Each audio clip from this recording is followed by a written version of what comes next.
So I just started the recording, and I want to remind people that we're recording this program so we can re-show it next Thursday night on HHTV. And if people are concerned about having their face shown or something, of course, you can turn off your camera. But it's such a benefit to the people here at Horizon House to have this recording. And Ron, we don't keep it forever. So at some point, just so you know, some people ask us to keep it forever, and we keep it for at least a year, but that's how long. And so what occasioned asking Ron to come is that he has written this 600-page book about My Unforgotten Seattle, and has talked about it at the library and at town hall. And we thought that it would be wonderful to have him come and talk to us, to be interviewed by Jean Godden. And so we could have our own questions answered about relative to this book. So he talks so much about the people, the places, and the events where he's been. His time at the University of Washington, and most notably in Chinatown, the International District, where he was editor of the International Examiner and the director and innovative changer at the Wing Luke Museum, and the director for the International Community Health Services. And when I was talking to Jean earlier this week, she said, Ron is the all-time fundraiser. When you talk about what he did there, not only did he bring energy and innovation, and I'm telling you, when I read that book, incredibly long hours of work, but he also did not take the advice of people when they say this isn't going to be possible to raise the money, but went out and found ways. And any of us who have done that kind of work for organizations appreciate how hard it is to go ask for money, and then that you were so creative in what you did. And I was so relieved in the book to read that the UW finally did honor you by giving you a degree and giving you a distinguished graduate award. Ron recommended that Jean Godden be the person that interviewed him today. And we know Jean Godden from having been a guest at Horizon House before. Some of us remember when she was a reporter at the Post-Intelligencer, and then she switched over to the Seattle Times. And then I guess she got tired of just reporting about politics. For 12 years, she served on Seattle City Council, and did great service for us in that position. When she was here before, she spoke about her books, and it is a delightful trip into the history of some major events in Seattle, and it has lots of good humor in it. And I just want to say, if you're looking for something, when you're spending your time in your unit right now during this COVID, that Citizen Jean is a great book to read too. Right now, Jean is writing for postalley.com. And she was telling me that a number of the retired reporters write for that blog. And I don't know if you read it, but it's an interesting blog to visit. So with that introduction, I'm going to ask for everybody to mute yourself except for Jean and Ron. This is what Jean is choosing to do. Jean is going to ask Ron questions. She said she has 2 pages of questions, and she's going to ask questions for 25 minutes. And I've listened to Ron answer questions, and he answers 3 questions in 25 minutes. So I'm kind of curious how that's going to work. But then Jean wants to turn it over and see what questions you have for her, for Ron. And then if you don't have any more questions, she'll go back to her sheet. But she wants to give you time to ask questions. And those of you who are fans of the museum, or those of you who have followed him as a reporter and as such an important figure in the Chinatown-International District. So Jean, take it away. Ron, welcome. Okay, Rob, you're on the hot seat now. You originally resisted writing a memoir, I understand. What changed your mind? Well, like Eugene, I'm used to being behind the scenes. I was trained and grew up as a community journalist working at the International Examiner. So I'm not really one who likes to talk about myself. I want to find out about other people and talk about them. So I think really what changed my mind was that, you know, I started mentoring a lot of younger folks, and they began asking me questions about people and places and events that they were curious about.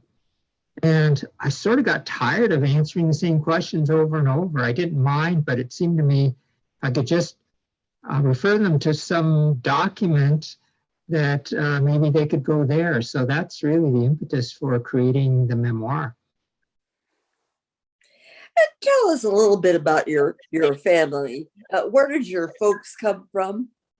And where did you live growing up?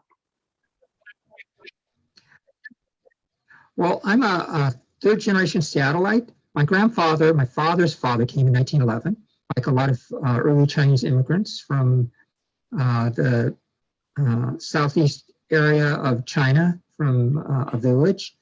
And so after my grandfather came over, he eventually went back and brought my father and my uncles over after having some kids in China.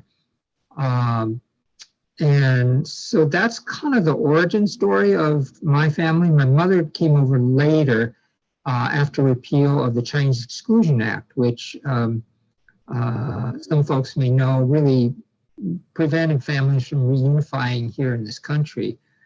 I grew up on Beacon Hill. I also, in my early years, was born in the University District in a house on Brooklyn Avenue, not far from the hand laundry, which my father and my uncle operated, which was down the street from Wayne Luke's hand laundry. So eventually I came down and started growing up on Beacon Hill and working in Chinatown and attended the UW and on and on.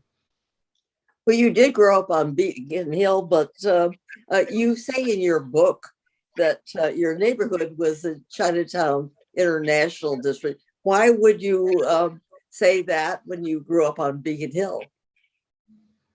My mother worked in a sewing factory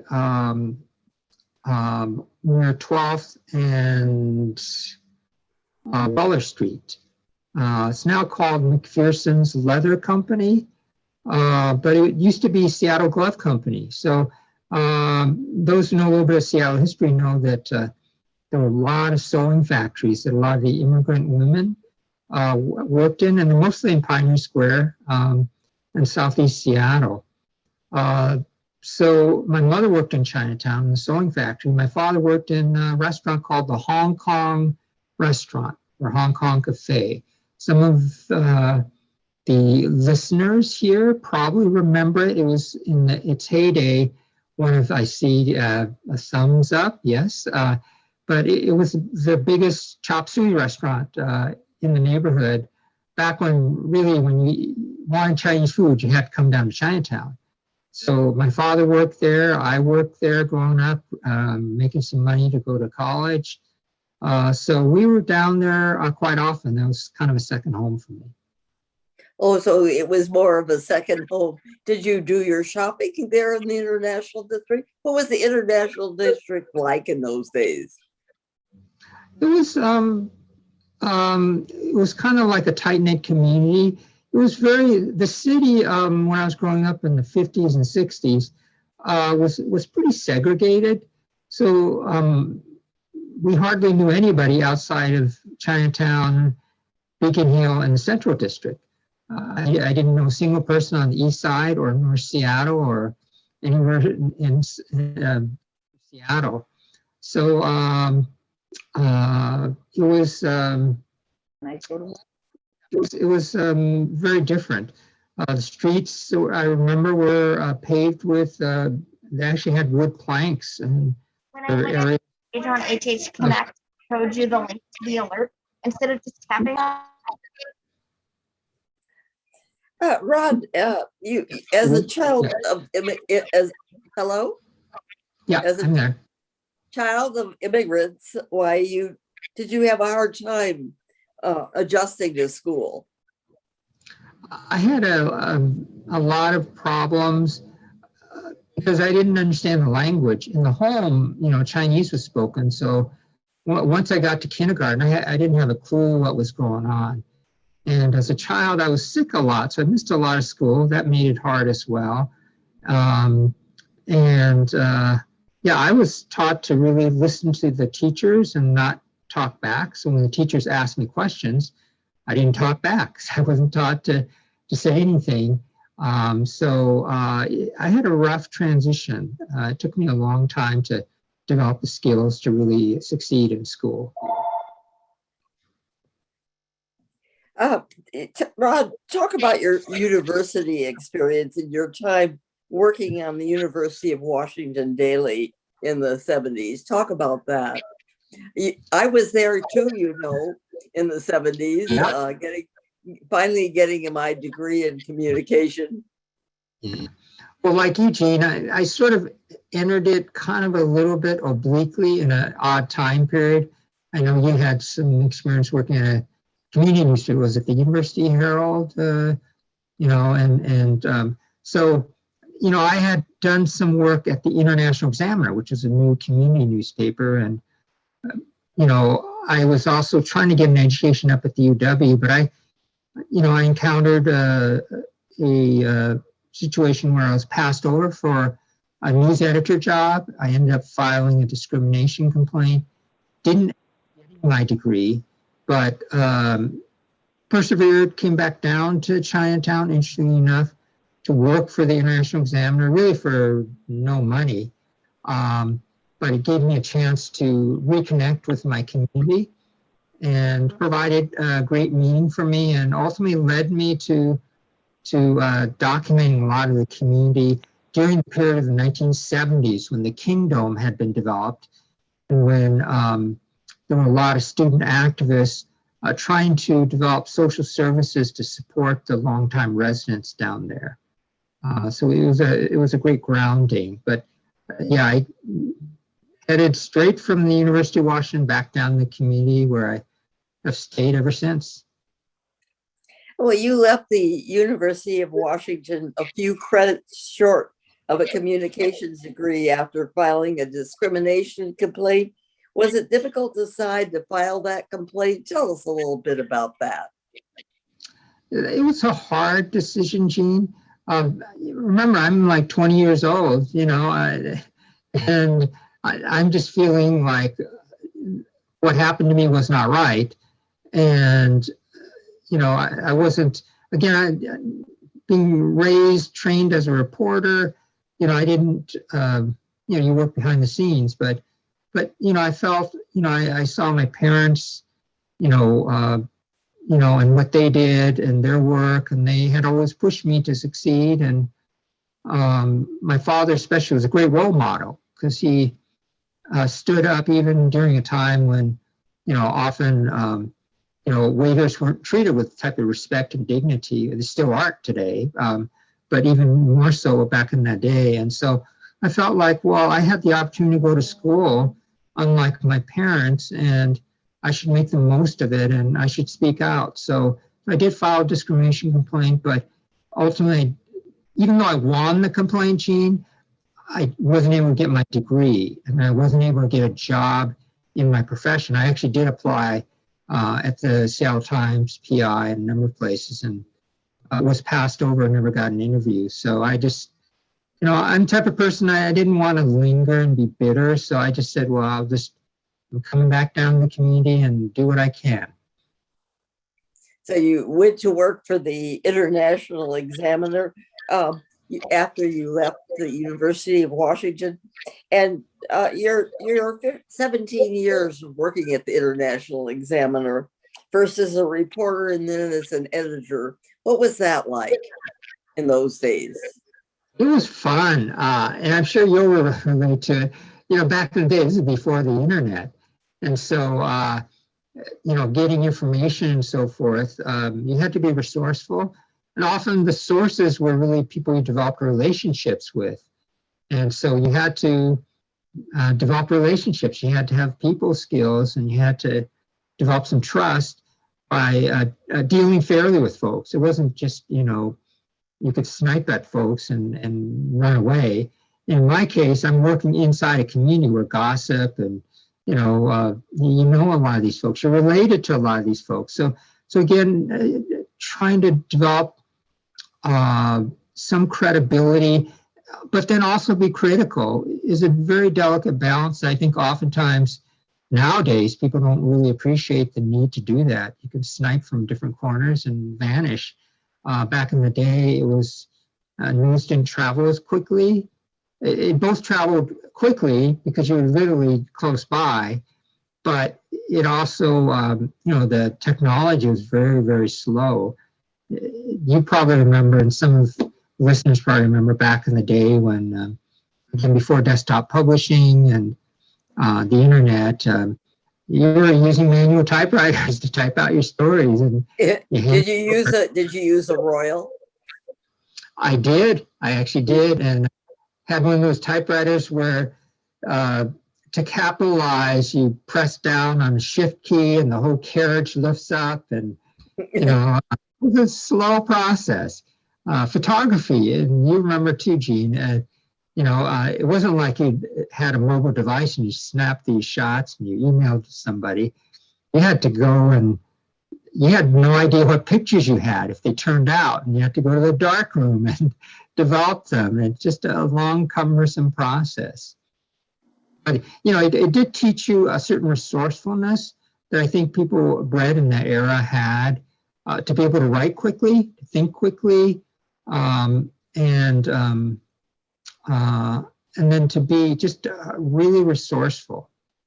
Well, you had to learn new skills. I know when I first went to work for a newspaper back in the hot type days, I learned to be able to read upside down and backwards. Did you? Yes, that's how I was trained actually at the UW Daily, because they were using the hot leaded type in the print shop downstairs in the Daily basement in the communications building. I don't know if you probably remember that as well. Oh, I do. Well, I worked for a time at the University Herald as well. For when I was 19, I was there working in the back shop, not able to touch the type because of the union, the printers union. You weren't allowed to touch, but you had to be able to read upside down and backwards, because if you couldn't fit in a column, you had to take something out of the story. Right. And, you probably remember, as I do as well, the era of the cut and paste, the wax. Indeed. Yeah, when you had to lay in lines of correction and do those last minute changes. Boy, it was a laborious day before we finally got into desktop publishing. Well, it was probably a wonderful bunch of years. Did you get to bond with all of the folks at the International Examiner? I did, and it was wonderful just being able to work inside my community, because we covered a lot of issues, such as, the sewing factories where my mother worked, writing about the women who were really not documented at all, didn't see them at all appear in any stories. And a lot of the social justice issues, the fight for low-income housing, preservation of the international district, all those issues we had an opportunity to cover. And remember, back in the day, you didn't have very many minority journalists at the mainstream publications. And so, we filled a huge void where we covered things that would not have been covered otherwise.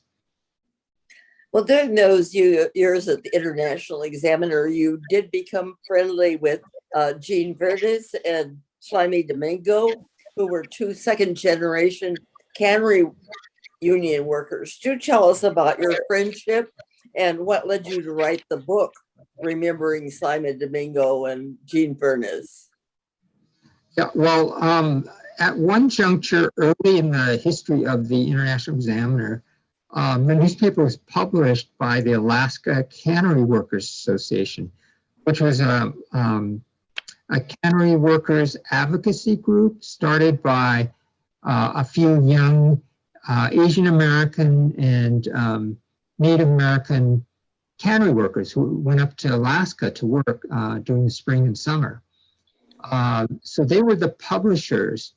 They wanted me actually to go up there with them to help document some of the conditions, the unsafe work conditions, the segregation, the employment discrimination. I said, no, I don't. At the time I was working at the Hong Kong restaurant, and I said, no, I got a job here and I'll work on the International Examiner. So I never went up there with them, but I followed their work. I helped them with putting together leaflets. We talked often because we worked in the same office.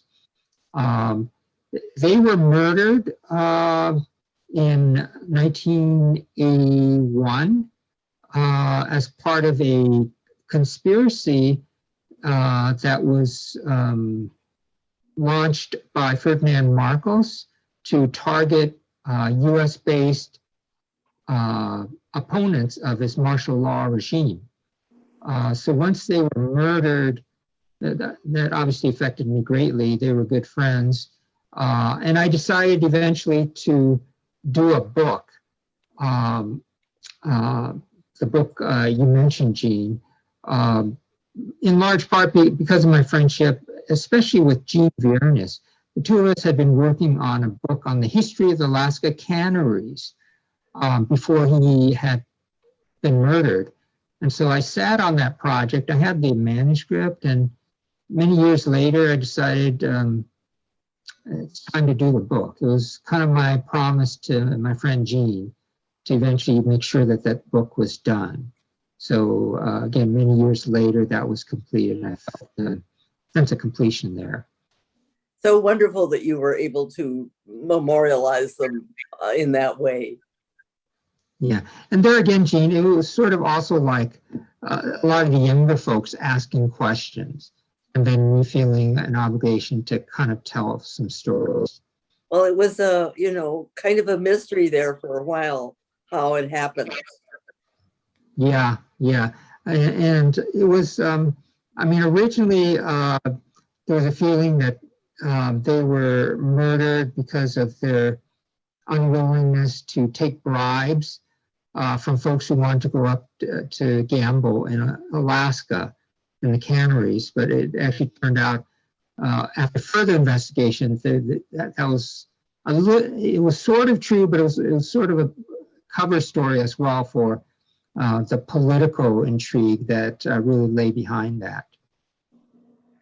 What made you decide to leave the Examiner and become executive director of the Wing Luke Museum, which was a small storefront at the time that had a $150,000 budget, but was $50,000 in debt? Why would you do a thing like that? Well, sometimes you do things that are a little crazy. Betty Luke, Wing Luke's younger sister, had approached me about the job. And I said, well, Betty, I don't think I'm qualified. I don't know the first thing about museums. She said, no. But you've done a lot of community work. You also have a lot of contacts and you tell stories. And that really is what the museum should be about. It is about people and the stories and the history. So I said, okay, I'll apply. And I wrote a simple letter assuming that I wouldn't even be interviewed. And to my surprise, they called me in for an interview and hired me. And so I got to work. The museum being so small and really being on the brink of closure, the stakes were high, but they weren't, it wasn't a goal that I couldn't achieve of trying to turn things around. Because if I had a huge budget and a huge deficit, it would have been harder, but we're really only talking about a small historical society.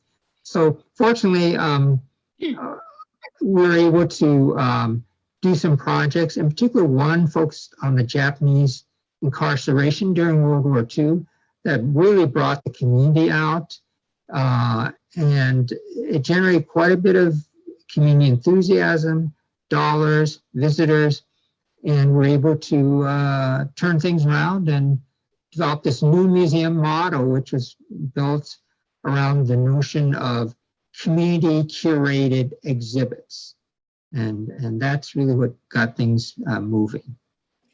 How did you go about working the miracle of raising $23 million and moving the Wing Luke into the new block size facility where the community-led exhibits could celebrate the area's heritage?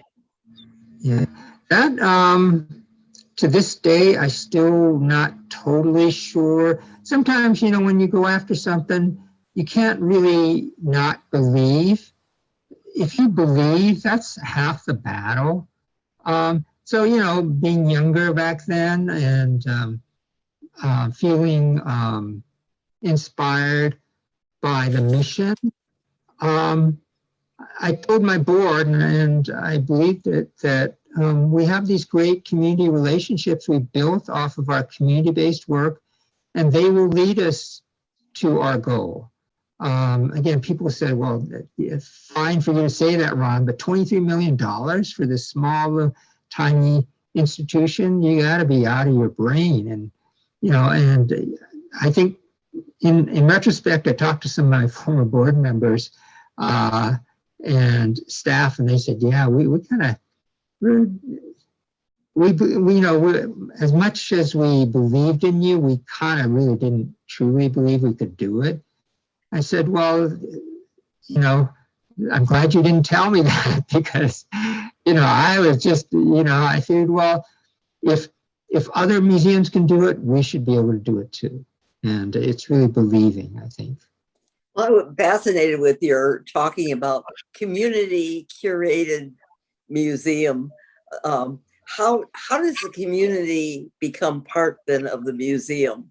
I mean, museums usually don't have that community around them. Yeah, I That's think more like a community club. Right.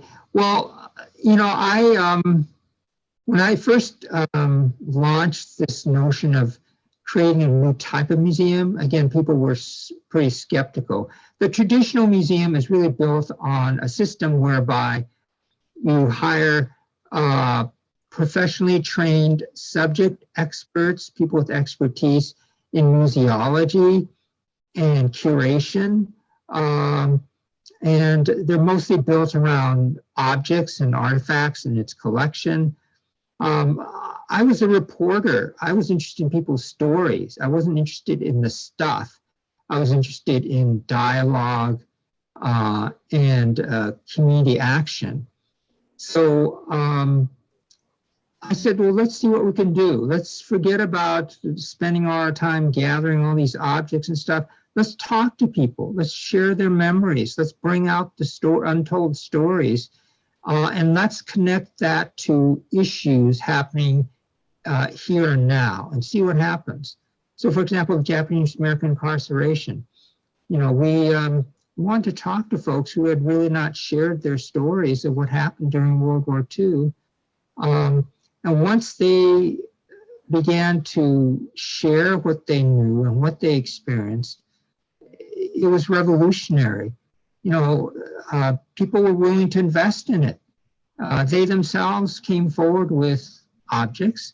They came forward with money to support the mission. So with that single exhibit, we raised over $130,000, a single exhibit, more than our entire budget, really because people believed that, yes, this is important, and we'll support Ron and the staff in making this happen. Because I mentioned, well, where are we going to get the money to, you know, print the flyers and fabricate, you know, and people said, well, no, we can help you build that. We can approach a Japanese American Citizens League for some money.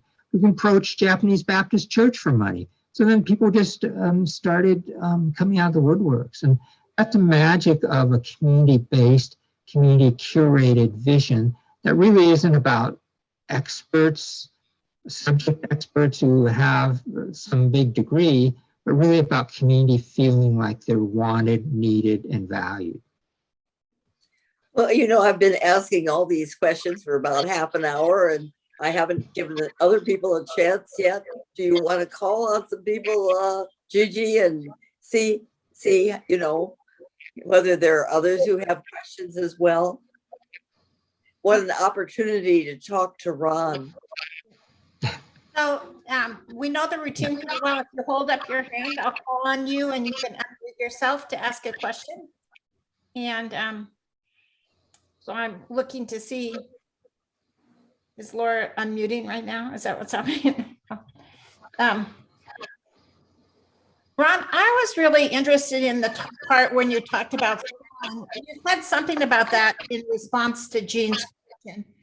But it was really disturbing to me that you were just kind of ignored and the teachers didn't seem aware that you were learning and that you actually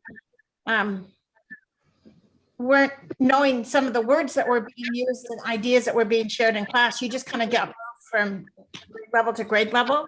If you were going to talk to teachers now, what would you say that you would hope that they would do for kids that come to this country, be learning to be bilingual students and engaging, because they know things that could be used in that room. What would you be saying to teachers that you would hope had been your experience or that you know from your experience? Yeah, well, and I hope that that is an issue teachers now pay much more attention to, because in those fragile early years, you know, you can have a huge impact, both negative and positive, on the child's self-esteem and their ability to become functioning and realize their potential as they get older.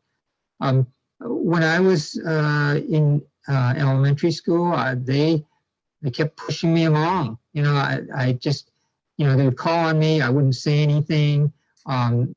They, you know, simply passed over the fact that there were some students that there were some problems. What's going on with these folks? Now, the challenge was also that because my parents are both working, I mean, it's not like they came into the school or knew what was going on or attended the PTA meetings at the time. So my parents didn't have a clue what I was doing in school. And likewise, the teachers had no sense of who my parents were, or they probably weren't even aware that, well, when they go eat at this Chinese restaurant, that's Ron's dad over there waiting on the table. Or, you know, the down ski jacket that they're wearing was made by Ron's mother. So greater awareness, you know, I'm not sure I know necessarily the keys as to how. Maybe it's in better training of teachers. You know, it was a huge issue.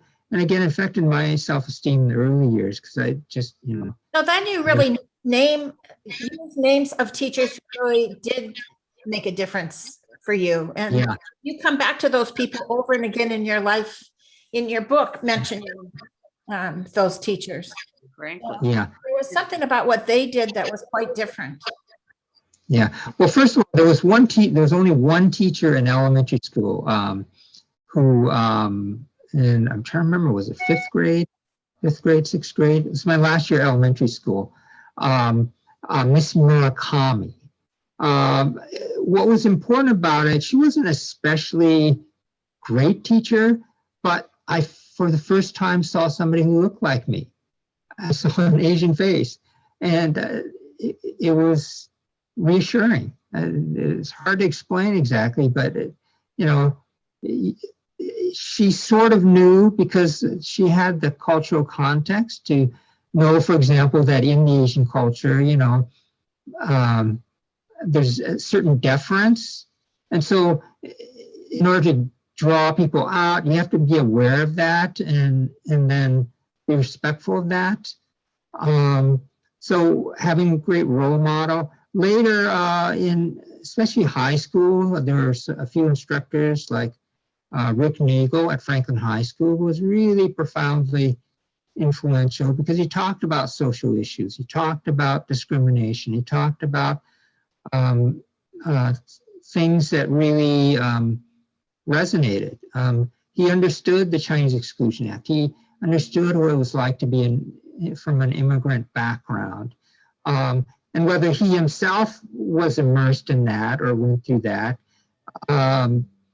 wasn't the issue. He just was aware enough to be sensitive to it. And then to be a good listener. Often instructors, they're so busy trying to get through their talking points that you don't stop and pause and take stock of what you're facing, because each class is a little different. Every group of individual students is different. And I think the good instructors really are ones who realize that there's nothing homogenous about any particular class you have. You have to pivot and be sensitive and aware. And perhaps your curriculum should be about listening as much as it is about trying to put forward some talking points. Thank you very much for saying those things. Jean. Yeah, there's somebody who has their hand up. Yeah, Jean Durning does. And Jean, you have to unmute yourself because I muted everyone. Jean. Oh, Jean, we need Jean you to Durning. unmute so we can hear you. Yeah. Unmute. Finally, it lets me. Yes. I'm not good on computers. I really have two questions. You can choose one if you want. One is just sort of pure personal curiosity, and maybe you were too young, but did you have any relationship yourself with Wing? And then the other question is related to your decision to put on the Bruce Lee exhibit when it first appeared, and how somebody like me thought, oh, I'm not interested in a kung fu artist, a movie star. And I was persuaded by a Horizon House person to go down and see it. And I was blown away at what you had done with introducing him as a whole person and influence. And then that led to a succession of particular exhibits about him, and then the following permanent exhibit about him.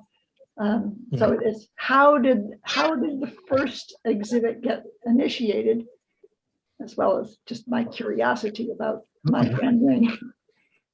Okay, well, thanks for the questions, Jean. I'll take a stab at both. Okay. One is the question about Wing Luke. I was fairly young when Wing was both operating his hand laundry, his family hand laundry, down the street from my father's hand laundry. So I didn't really know him. I knew about the family. And in particular, when Wing was elected to the city council in 1962, everyone in the Chinese community was aware of it because it was such an unusual event, a Chinese person to be on the city council. So he was kind of an inspiration and a role model for all of us that we could feel proud about. In terms of Bruce Lee, I grew up in an era where kung fu movies were starting to come out of Hong Kong. Of course, Bruce Lee starred in The Green Hornet as well, so we saw him on TV. Bruce actually, he worked in Seattle. He worked at Ruby Chow's restaurant.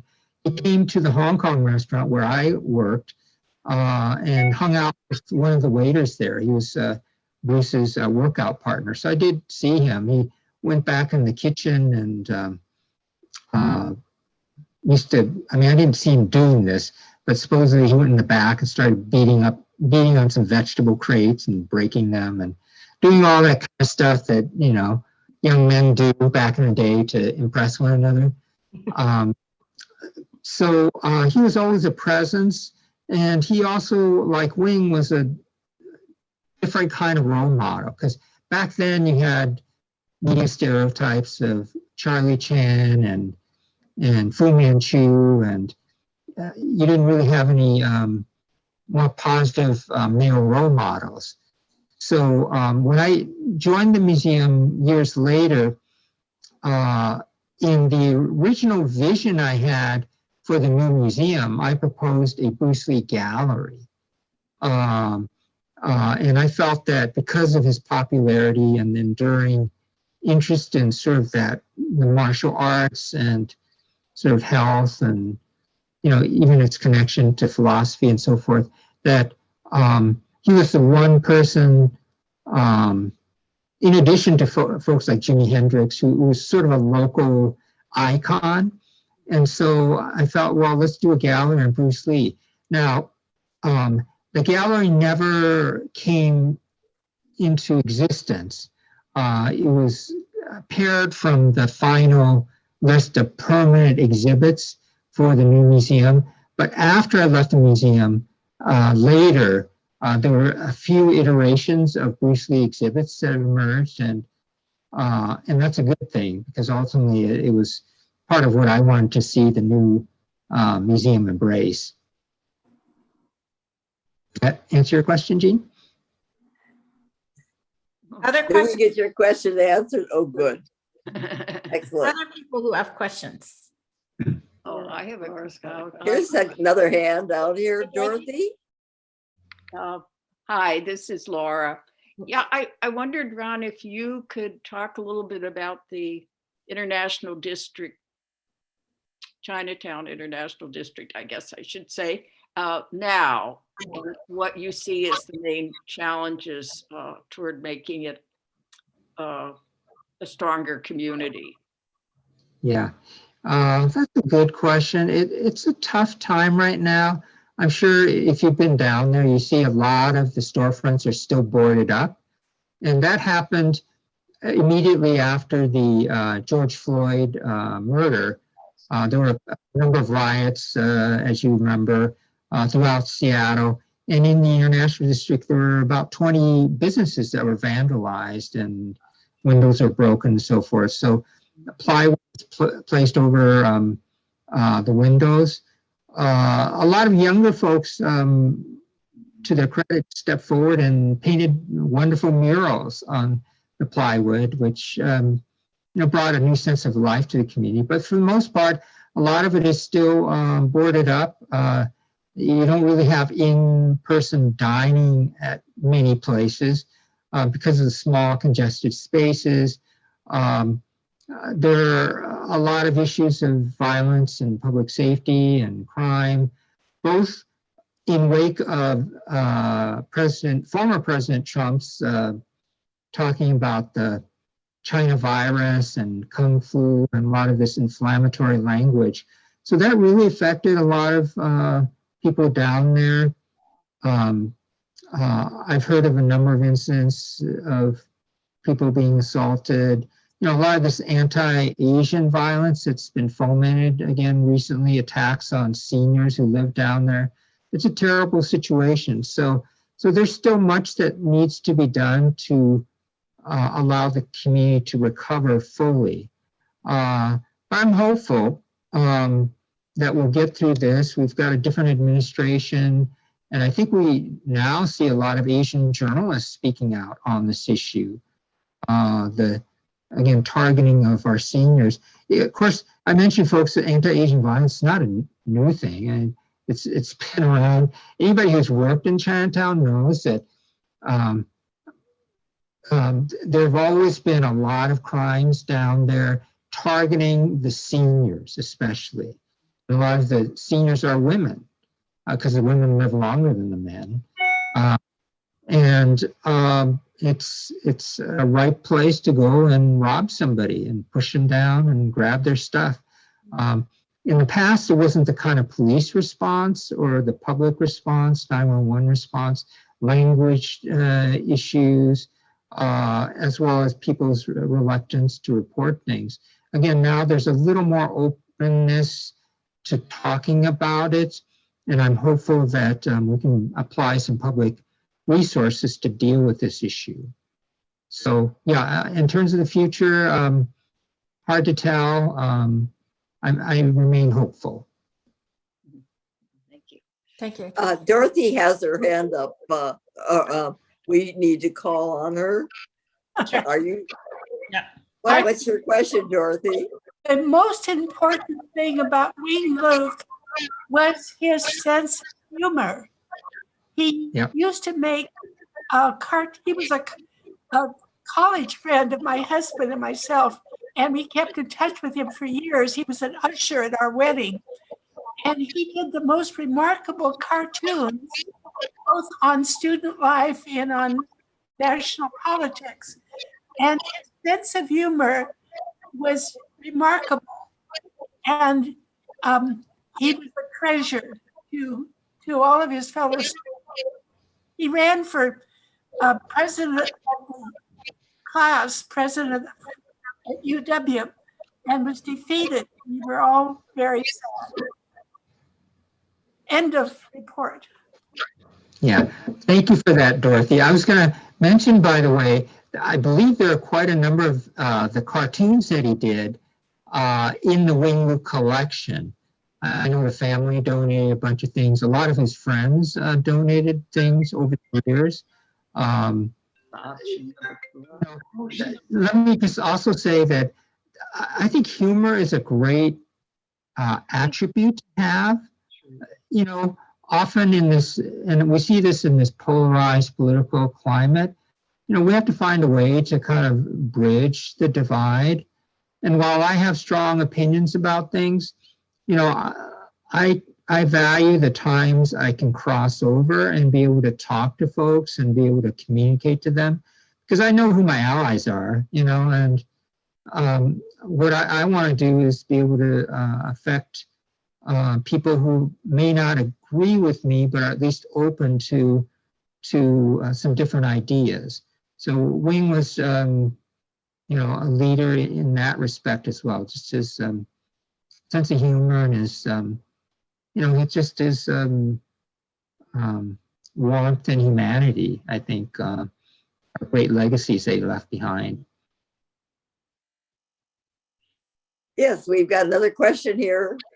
This is a question about the International Examiner. Is Asunta Ing is still working there, isn't she? Well, so Asunta runs the Northwest Asian Weekly. Oh, That's that's what it is. Yeah. So there are two major newspapers in the Chinatown-International District. One is the Northwest Asian Weekly, which also has a Chinese version. It's called the Chinese,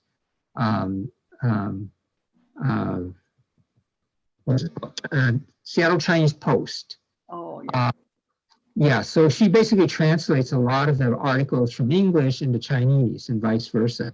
So she operates those two publications. I attended the University of Washington actually with her, and she was also in the communications school, and we did one story together. So, and then she later went to Mercer and taught for a number. Taught next door to me at Mercer. Okay, right. Okay, small world. Yeah. There's another newspaper which I was more directly involved with and still am, and that's the International Examiner. Yeah. And that was incorporated as a nonprofit 501c3 publication, and that publishes as well. So yeah, two newspapers still going. So Good, good. Wonderful to have real live print newspapers still with us, is it not? Yes. yeah. Well, and then I know Jean. I mean, I'm pivoting a little bit, but Jean is still very actively involved. We were just chatting before this program started. Some of her former colleagues in the newspaper industry are still at it. Post Alley. What's the name of the website, Jean? Oh, well, unfortunately, it just stopped publication. West Side Seattle. I wrote for it for 4 years, once a week, an opinion column. And I felt so sad when they had to shut down. They tried very, very hard to find someone to partner with them and stay alive, and finally had to give up. Yeah. Well, then I just read about the Robinson chain. That is the Robinson chain, yeah. Oh, okay. Okay. That would be the Ballard paper and the West Seattle paper, and it's such a shame. Yeah, yeah. So it's a new era. It's a new era. I'm afraid there are things that, well, you know, being online isn't bad. At least Yeah. with things like postalley.com, why you can get the information out, which is very important. People need to know what's going on in their city. Ron, Mhm. I've been wanting to ask you if I can slip in one more question. For such a Sure. lengthy book, it's 600 pages. It seems silly to ask, but what did you leave out? Sure. Oh boy. It's a good question. I think And maybe that's the next book. yeah, yeah.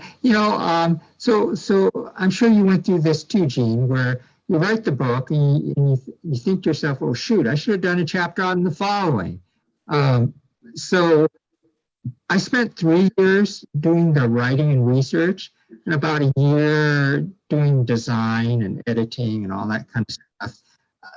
While that may seem like a long time, it really wasn't. I almost wish that I had the luxury of maybe an additional year, because I probably would have gone back in and flushed in some new details and other things that I just hadn't thought of in the rush to put this publication together. Now, you may say again, 3 years, like, how's that a rush? Well, you know, Gene, these things take a while. And so I think there are more stories that I could have included. But as you say, maybe that's that's why people have sequels, right? So it took you 3 years to write the book. Was it hard for you as a professional journalist, or did you have stop and go problems? White shakes, they used to call it. Yeah, I've been in the business long enough that there's almost a discipline you have. People talk about being inspired. Well, there's times where it flows better, but you got a deadline, so you got to do it. Doesn't matter if it's inspired or not. You sort of, it's almost an act of will and discipline to be able to be a good writer. I had never written anything that long, so that was the major challenge. How do I piece this thing together? It's 600 pages, but I made sure the print was big for those of us with failing eyesight. I made sure the chapters were short for those of us who don't like to read long chapters. I tried to make each chapter its own story so that you didn't have to depend on having to read the preceding chapters to get something out of it. And a lot of pictures, because maybe you don't want to read all that stuff. So the pictures are almost its own little mini book with captions written to almost kind of explain stuff. And then a big index. So I had a lot of little techniques to help the reader along. I should mention I'm currently working with the Washington State Talking Book and Braille Library on an audio book version. So I'm getting trained in how to talk. I've been actually listening to Michelle Obama's book, which I checked out from the library, to get some clues as to how the heck one creates a voice to tell one's own story. So that's been fun. There must be other questions. Yes, here's another. Laura? I think you're not unmuted. Laura? Sorry. I just wanted to say how much I enjoyed reading the book and how the photos were wonderful. But I was really awed by how in each of these stories, many of them go back a number of years. I mean, you start out in the 60s or maybe earlier. How you could have kept records that would enable you to write with that much detail about the events of your own life and then the lives of a lot of other people. It's just amazing. So a lot of people, that question has come up often. People say, well, did you make that up? How do you remember all this stuff? Let me answer it a couple of ways. Number one, I kept a journal starting in 1972 because I was trying to learn how to become a writer. So it's essentially a diary. So I still have them, so I looked through the diary, and the diary has details of what people said and what people were wearing, et cetera, et cetera. I didn't actually have time to read the entire thing. I mean, there's a lot of stuff there, but I knew what I was looking for. So that was one helpful aid in recreating things. I also, and I credit in the book, I spoke to about 100 people in the process of doing this memoir. So I actually checked things off with folks. I said, do you remember when we had that conversation at such time? Do you remember blah, blah?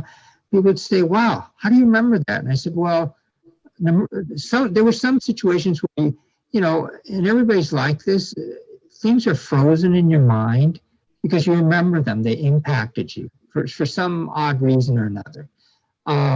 And so people said, wow, you have a pretty good memory. I said, yeah, for some reason, if it's something that interests me, I never forget. We'll see how long it lasts, which is why I wanted to finish the book, while I still at least have a little bit of that ability to recall. I think it's actually partly my training as a journalist, because you developed, and Jean can attest to this, it's almost short-term memory ability, because you got to remember stuff as precisely as possible, so you can go back in and write your story. So it's sort of a trained, learned experience. The other thing, I kept letters. You remember before people sent emails to one another? You wrote letters. So when your friends moved to New York City, you wrote letters. I saved all those letters. Wow. And I know when they happened because they're actually in the envelopes with the post-dated, information. So there's a lot of little ways you can find your way to details. And that's what I had to apply. And what I took a while, because it wasn't simply me sitting in a box trying to remember stuff. I had to find documents to help bolster my memory. And if there are certain chapters that were done, it's probably because, and certain people that there's a little more information on, it's because they were more memorable than other folks. And I maybe had more letters from them, right? Maybe I wrote more about them, or maybe they're still alive and I could go back to them and say, hey, I'm doing this memoir. Can you help me remember what happened? Yeah, so those were my little shortcuts and why I was able to create that memoir. Thank you. Yeah. Wow.